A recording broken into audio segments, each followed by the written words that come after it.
perdu comme inébé dans le sable. Tu m'as cherché et tu m'as sauvé. Oh Seigneur, je te dis merci pour tant d'amour manifesté pour moi. Que puis-je te donner, oh mon amour? Je te confie toute ma vie. Oh Seigneur, ne m'abandonne. Salut bien-aimés, que Dieu vous bénisse. Prions le Seigneur. Père Céleste, nous te disons sincèrement merci pour nous avoir gardés en vie, en bonne santé, afin d'écouter ta parole et de la prêcher aussi de notre part. Que ton Esprit Saint nous assiste du début jusqu'à la fin pour notre salut au nom de Jésus-Christ. Amen. Bien-aimés, que Dieu vous bénisse. Nous parlons du détournement de l'évangile.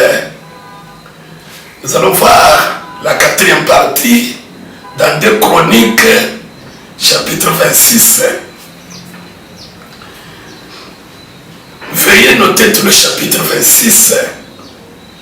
Si Dieu vous en donne le temps, vous allez le lire. Mais ici, parce que nous courons avec la montre, nous allons lire quelques versets. 2 Chroniques chapitre 26, vous notez verset 1 jusqu'à 23. Mais je vais lire à partir de 3 et je vais sauter pour lire 2 mots des autres versets. Et nous allons écouter la parole de Dieu. 2 Chroniques chapitre 26, verset 21 à 23. Je lis au nom de Jésus-Christ à partir du verset 3. Osias avait 16 ans lorsqu'il devint roi, et il régna 52 ans à Jérusalem. Sa mère s'appelait Jécolia de Jérusalem. Il fit ce qui est droit aux yeux de l'Éternel, entièrement comme avait fait Amasia son père. Il s'appliqua à rechercher Dieu pendant la vie de Zacharie, qui avait l'intelligence des visions de Dieu. Et dans le temps où il recherchait l'Éternel, Dieu le fit prospérer. Verset 16. Mais lorsqu'il fut puissant, son cœur s'éleva pour le perdre. Il pécha contre l'Éternel, son Dieu. Il entra dans le temple de l'Éternel pour brûler des parfums sur l'autel des parfums.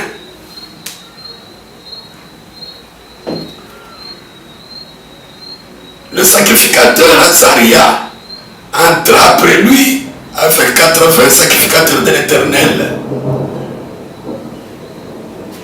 Hommes courageux qui s'opposèrent au roi Osias et lui dirent: tu n'as pas le droit, Osias, d'offrir des parfums à l'Éternel. Ce droit appartient au sacrificateur, fils d'Aaron. Verset 19. La colère s'empara d'Osias, qui tenait un accessoire à la main. Et comme il s'irritait contre les sacrificateurs, la lèpre éclata sur son front.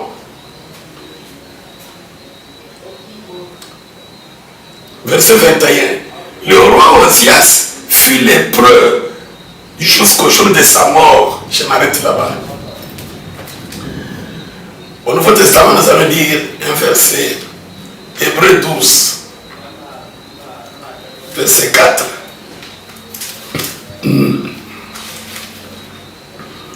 Hébreux 12, 4. pas encore résisté jusqu'au sang en luttant contre le péché. Amen. Le détournement de l'évangile. Le détournement de l'évangile. Bien-aimé, Osias, roi de Juda, comment il était devenu roi. Son père, Amasia, à un moment donné, il s'était conduit devant Dieu. Il était tué, il était mort. Personne pour lui succéder au trône. Pourquoi? Parce qu'il avait laissé un jeune garçon, son enfant, le prince, mais il n'était qu'un enfant, 16 ans. Il y avait un ministre de Dieu, prophète Zacharie, dont Jésus a parlé, qu'il était tué entre le paradis et l'autel.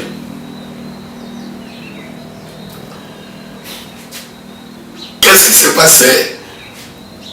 Zacharie lui a annoncé la parole de Dieu. Il a annoncé la parole de Dieu à Osias, l'enfant. Il a dit non, prends courage, crois en Dieu, malgré ta jeunesse, malgré tes ennemis qui t'entourent. Dieu va affermir ton règne. Osias a cru. Nous avons lu. Osias a recherché l'Éternel. Il a commencé à rechercher l'Éternel. Il s'est repenti du mal et des péchés de sa maison royale. Il a cru à la parole de Dieu lui annoncée par Zacharie le prophète. Il s'est repenti. Il a recherché la sanctification. Il s'est purifié. Il s'est examiné. Ah, pourquoi on fait ça? Il a changé la décision de faire le bien. Il a commencé à craindre Dieu. Son cœur s'est humilié devant Dieu par la repentance, en se purifiant des souillures du monde. Et Dieu l'a fait prospérer. Il a régné 52 ans comme roi.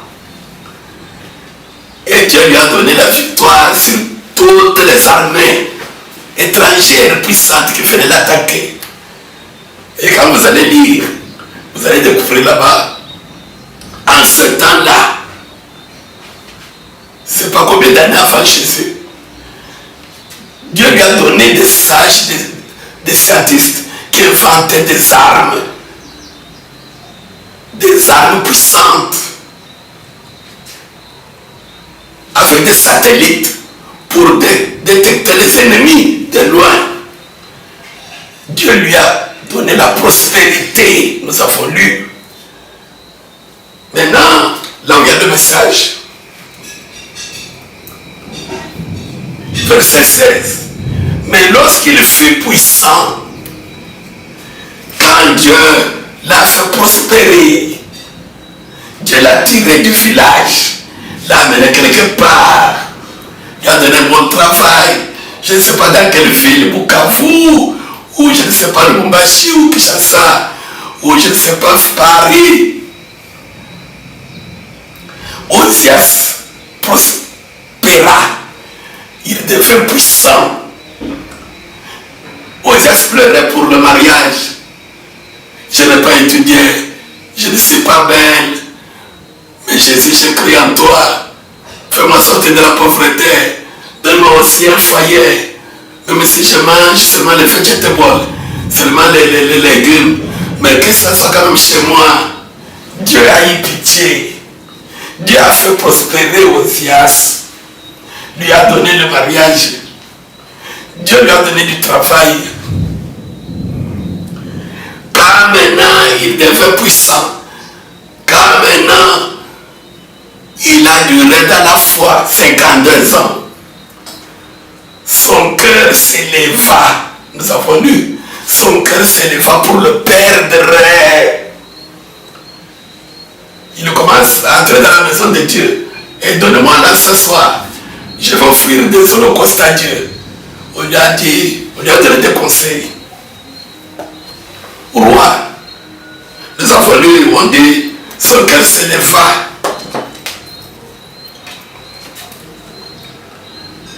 Contre l'Éternel son Dieu, il pécha.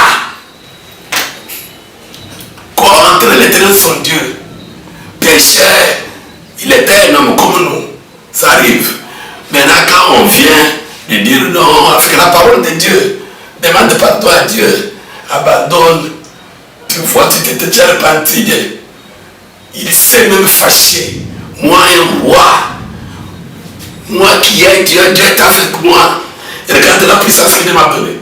Et regardez les serviteurs. Et regardez l'argent. Et regardez les maisons. Et regardez la bonne santé. Comment vous pouvez dire que Dieu n'est pas avec moi, que moi j'ai péché? Il s'est même fâché. Sur place, Dieu l'a frappé. La lèpre dans la maison de Dieu. On l'a fait sortir à la hâte. La Bible dit, nous avons lu, il fut lépreux jusqu'au jour de sa mort. Détournement de l'évangile. Bien aimé, aujourd'hui l'évangile est détourné par Satan.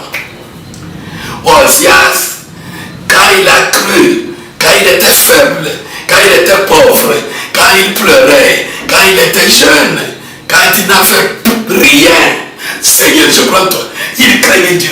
Son cœur était humble devant Dieu. Son cœur s'humiliait devant Dieu par la repentance. Il s'examinait. Est-ce que je n'ai pas mal parlé? Je n'ai pas péché.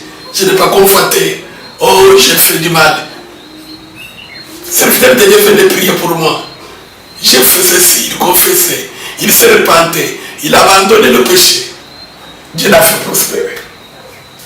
Maintenant qu'il est devenu puissant, plus de conseils, plus de repentance. Vous savez pourquoi? Satan lui a dit, Dieu est avec toi. Et regarde les maisons que tu as construites, l'argent que tu as dans les comptes bancaires. Et regarde aujourd'hui, la nuit, beaucoup de personnes sont mortes. Toi, tu es en bonne santé ce matin. Dieu est avec toi.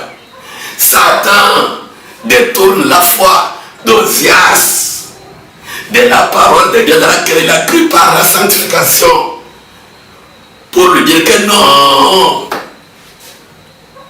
Dieu est avec toi. Si Dieu n'était pas avec toi, pourquoi il t'a donné toutes ces choses? Ta communion avec Dieu, la preuve, il t'a fait prospérer. Ce n'est pas toujours chaque chose, oh péché, péché, péché. Dieu était devenu le camarade de Osias. Dieu était devenu quelqu'un avec qui blaguait un grand-père d'Osias. 53 ans. Ça fait longtemps que je me suis convaincu, j'ai prié. Dans Hébreu, on nous a dit, vous n'avez pas encore résisté jusqu'au sang, c'est-à-dire jusqu'à la mort, contre le péché. Le péché, c'est la puissance de Satan, dit la Bible. Quand nous nous convertissons en Jésus, ce n'est pas le nombre d'années dans le Seigneur qui va faire que non, toi maintenant tu as vaincu le péché. La victoire sur le péché, c'est à la mort, ou jusqu'au sang, c'est-à-dire à la mort, quand ton sang va couler. Maintenant Satan te détourne en te montrant que ce matin, tu as envie, mais les voisins sont morts. Seigneur, tu es avec moi. Je te bénis beaucoup. Beaucoup sont morts cette année 2023. Mais moi aujourd'hui, bientôt ça sera 2024. Je vais entrer dans la nouvelle année. Tu es avec moi, Seigneur. Seigneur, vraiment, tu es avec moi. Entre-temps, tu vis dans le péché. Toute cette année, dans les critiques, dans la haine, dans les escroqueries, dans l'égoïsme, dans les querelles. même dans les assemblées. Ça ne te dit rien. La preuve pour toi que Dieu est avec toi, c'est parce qu'il t'a protégé dans cette chair. C'est parce que tu as à manger. C'est parce que tu as une robe. C'est parce que tu as construit des flats. C'est ça la preuve. Satan te montre que voilà pour toi la preuve que Dieu est avec toi. Par la repentance. Tu t'es déjà repenti de ta vie. Tu es détourné de la foi. Tu es égaré. Nous parlons de l'égarement spirituel.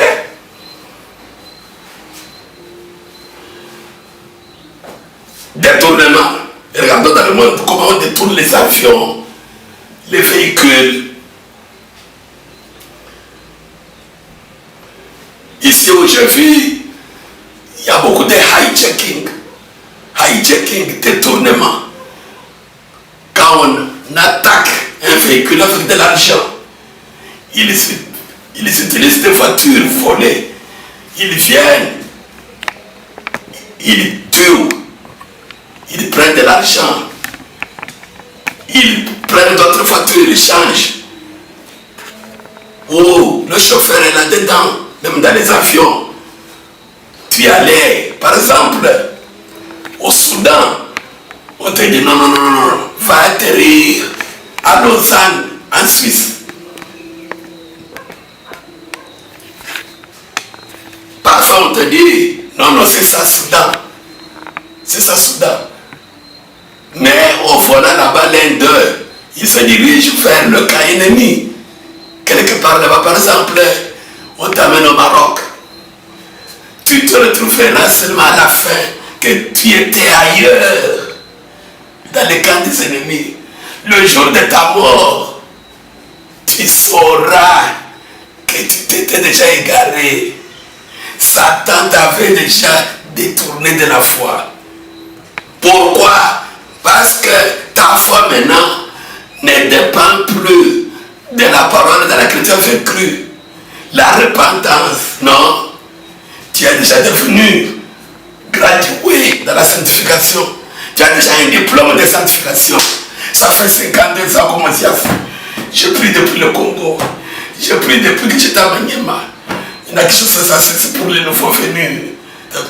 Mais tu n'as plus le temps de te contrôler, de t'examiner comme tu le faisais quand tu pleurais, quand tu priais sur la nappe, quand tu marchais avec les babouches. Tu as oublié la purification de tes anciens péchés. Parce que Dieu t'a fait prospérer. Tu as déjà égalé un cœur qui s'élève. C'est le cœur hautain devant l'Éternel. Moi, je ne peux plus pécher. Moi, je suis bien. Parce que je suis bien dans la chair. Le matériel, ce n'est pas la preuve que tu as Dieu. La preuve que Dieu est avec toi, c'est ta communion avec lui dans la parole. Quand tu marches dans la parole de Dieu, quand tu t'examines chaque jour, quand tu te répands, parce que tu luttes contre le péché, jusqu'à la mort, ce n'est qu'à la mort que tu diras, j'ai combattu le bon combat, j'ai gardé la foi, j'ai achevé la course, mais pas maintenant. Celui qui a dit cela, c'est Paul, qui nous a annoncé l'évangile. Il dit, l'évangile que je vous ai prêché Galates, c'est l'évangile de la repentance, de la sanctification. Si nous marchons en communion dans sa parole, alors nous sommes mutuellement en communion avec lui. Quand nous mettons en pratique la parole de Dieu, quand nous pratiquons les commandements de Dieu, nous avons Dieu. Ce n'est pas quand nous avons les voitures, quand nous avons la bonne santé que nous avons Dieu. Et regardez aujourd'hui dans le monde, c'est que Satan, le frère là-bas il a la foi, le frère là-bas Dieu l'a béni, le frère là-bas, le serviteur de Dieu là-bas, lui il a Dieu. Tu sais maintenant il a acheté un avion, il a maintenant 5 voitures, tu vois maintenant, il a Dieu. Avoir Dieu, C'est ça Satan, ce qu'il fait aujourd'hui. C'est avoir le matériel, c'est être en bonne santé, c'est ça la prospérité. Cette prospérité matérielle, aujourd'hui Satan la détourne. Être en communion avec Dieu et par le péché. Osias, quand il a péché, pour lui ce n'était pas le péché. Mais ça c'est quoi? Quand tu as commencé, tu craignais Dieu. Tu fouillais même les gens qui prennent de l'alcool. Aujourd'hui tu prêches avec une bouteille d'alcool là-bas. Cette crainte-là est partie. Pourquoi? Parce que tu as vu que non, Dieu est avec toi. Il est d'accord avec toi. Tu vis quand les autres meurent. Tu as l'argent quand les autres sont pauvres. Tu es détourné de la foi. Rappelez-vous, Actes. Nous avions lu notre exemple, chapitre 8.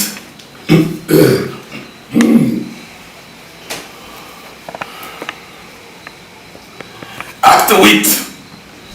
L'eunuque l'Éthiopienne. Je lis ce matin à 9h40 parce que c'est un texte dont nous parlons chaque jour. Quand nous nous rencontrons dans cet enseignement.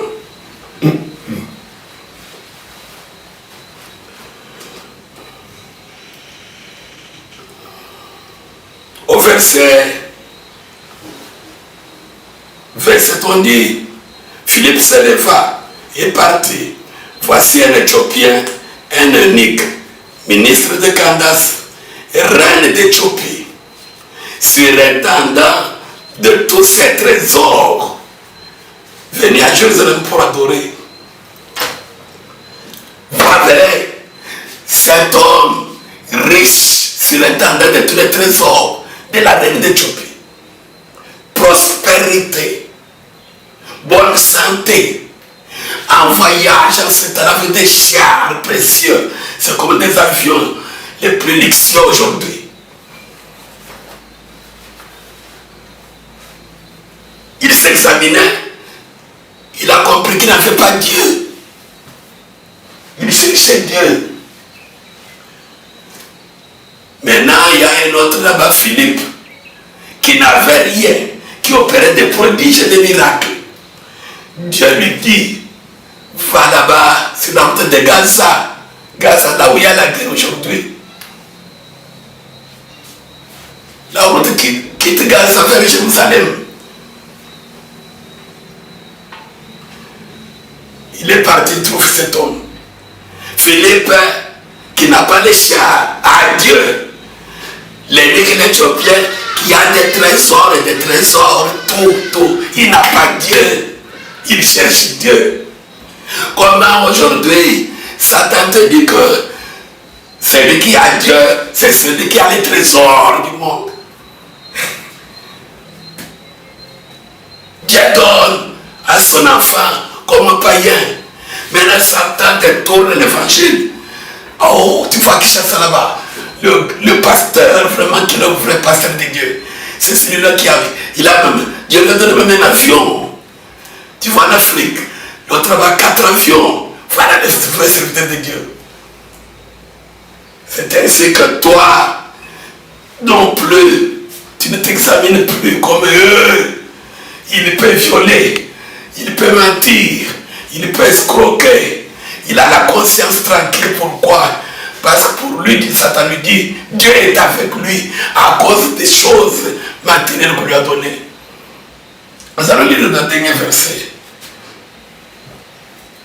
Comment tu sauras que tu es égaré spirituellement? Osias avait la bonne conscience quand il était encore jeune, quand il a cru. La bonne conscience. Les sourds disent ici, Unembeza. C'est quelque chose de très capital que Dieu a mis dans l'homme. Quand quelqu'un croit en Jésus-Christ, sa conscience devient la bonne conscience. Quelque chose de mauvais. Et je suis encore dans la chair humaine. Peut-être que je ne suis pas encore arrivé à la fin. Peut-être que je me suis là hier, j'ai péché. Frère, priez pour moi. Comme Paul, comme les tous. Priez pour moi. J'étais hypocrite. Aujourd'hui, Nous avons toujours des saints et des saints, irréprochables, irrépréhensibles eux-mêmes, parce qu'ils sont devenus prospères. Il est devenu serviteur de Dieu. Le serviteur de Dieu, lui, ne pêche pas. Ce sont les autres qui pêchent. Mais pourtant, ce sont des grands pécheurs. Ils ne pêchent pas. Pourquoi? Parce que Dieu les bénit. Bien-aimé, tu es déjà égaré. Disons le dernier verset. L'égaré spirituel retenu, c'est le chrétien qui a perdu la bonne conscience. Quand il a cru, il a fait la bonne conscience. Il s'examinait, il craignait Dieu. Maintenant qu'il a passé plusieurs années dans la foi, il est devenu maintenant expérimenté. Il n'y a pas d'expérience dans la foi. Il n'y a pas de diplôme de graduate dans la foi. La victoire, c'est quand tu vas mourir ou quand Jésus fait t'enlever pendant que tu es vivant. Nous luttons contre le péché jusqu'au sang. Que Satan ne vous détourne pas en vous montrant que le bien charnel matériel que Dieu te fait, c'est ça être avoir Dieu. Et Timothée, nous terminons par là. Chapitre 1, 18 à 20.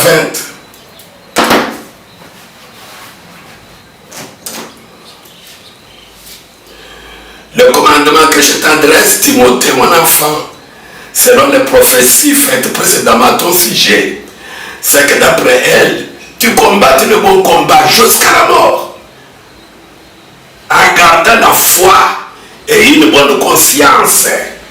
Cette conscience, quelques-uns comme Osias l'ont perdue et ils ont fait naufrage par rapport à la foi. De ce nombre sont Hyménée et Alexandre que j'ai livré à Satan, afin qu'ils apprennent à ne pas blasphémer. Amen.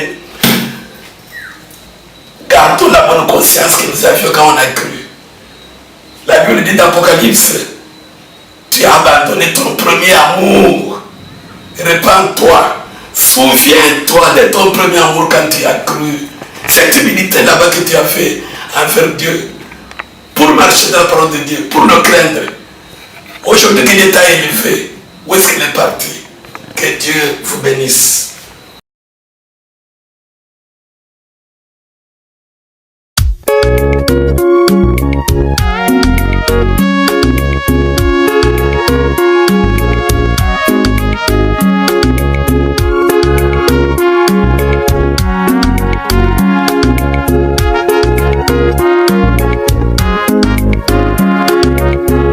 Quand je pense à ton amour et à tout ce que tu as fait pour moi, je t'ai perdu comme une aimée dans le sable. Tu m'as cherché et tu m'as sauvé. Oh Seigneur, je te dis merci pour tant d'amour manifesté pour moi. Que puis-je te donner, oh mon amour? Je te